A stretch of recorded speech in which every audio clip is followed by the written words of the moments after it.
Allez, c'est parti pour le petit montage du jour qu'on appellera j'ai pas d'idée. Donc si tu as des idées, mets-y en commentaire. Donc il nous faudra un transistor C945. Il nous faudra aussi donc une résistance de 1 kΩ. Il nous faudra aussi deux condensateurs. Donc le premier, il nous faudra donc un 1000 microfarad, donc en 25 volts, mais moi j'avais qu'un 16, mais il faudra un 25 volts. Et là, il faudra aussi minimum un 25 volts en 1 microfarad. Et il nous faudra aussi donc une LED. Donc moi j'ai pris une grosse blanche parce que je trouvais que pour ce montage là c'était plus sympa. Comme d'habitude, pour simplifier le montage et puis pour que vous voyez bien où je me connecte, là je vais venir plier donc la patte du milieu du transistor, donc la patte numéro 2. Je vais la relever et je vais la mettre carrément sur lui pour pas qu'elle me gêne déjà dans le montage et puis qu'on voit bien après où je vais venir connecter la LED, parce que la LED va venir se reconnecter dessus. Et donc là, je vais venir y connecter donc sur la patte numéro 1 et numéro 3 du transistor, je vais venir y connecter donc le petit condensateur de 1 microfarad. Donc on n'oublie pas, les condensateurs électrolytiques, ils ont une polarité qu'on repère grâce à la petite bande blanche, parce que là, je vais couper donc les pattes à la même longueur. Et donc la patte moins va se retrouver sur la patte numéro 3 du transistor. Et donc forcément, sur la patte numéro 1, ce sera le plus.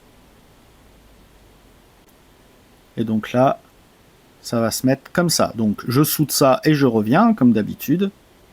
Sinon les soudures, c'est galère sous la caméra. Bon, de toute façon, elles sont moches, mais c'est pas grave. Le but du jeu, c'est qu'on voit bien ce qui se passe. Et là maintenant, je vais y connecter donc le gros condensateur donc de 1000 microfarad. Donc lui, c'est pareil, condensateur électrolytique, il y a une polarité. La patte la plus longue, c'est le plus. Et donc du coup, je vais venir y connecter donc ma patte plus sur la patte numéro 1 du transistor, qui est donc la patte plus du premier condensateur qu'on a installé. Une fois soudé, donc on obtient ce petit montage là. Et donc sur tout ça, je vais venir y installer la LED. Donc la LED, c'est pareil, elle a un plus, elle a un moins. Donc la patte la plus longue, c'est le plus. Et je vais venir le connecter donc sur la patte numéro 2 du transistor. Et la patte moins sur le moins du gros condensateur. Donc là, j'ai bavuré un petit peu, j'enlève les petites pattes qui dépassent dans tous les sens, parce qu'on n'en a pas besoin. Et puis c'est plus joli, ça fait moins Kundelich. Et pour la dernière opération, donc on va venir installer donc la résistance sur la patte moins donc du condensateur et de la LED. Donc là, juste à cet endroit-là. Donc je la plie un peu moi pour l'installer, et hop, je vais venir la souder là. Une fois soudée, donc on obtient ce montage-là. Et donc là, il n'y a plus qu'à l'alimenter. Donc je vais déjà raccourcir un peu la patte de ma résistance. Je n'ai pas besoin qu'elle soit si longue. Clouc. Pour l'alimentation, donc on sera en 12 volts.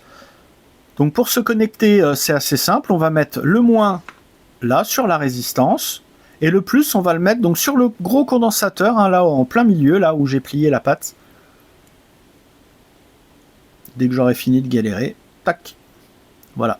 Donc pour qu'on voit bien ce qui se passe, je vais éteindre ma lumière de bureau. On voit que c'est un peu allumé, que ça clignote, mais avec la lumière de bureau éteinte, voilà, je vais mettre ma main pour qu'on voit bien que ça fait des flashs et que ça reste allumé. Donc c'est une petite veilleuse qui flash. Donc maintenant, si tu as des noms pour ce petit montage, n'hésite pas à me le mettre dans les commentaires. Tu peux t'abonner, liker, partager. Et puis à bientôt pour un autre montage. Allez, moi je te fais des bisous. C'est sympa comme truc. Mais j'ai pas d'inspi là.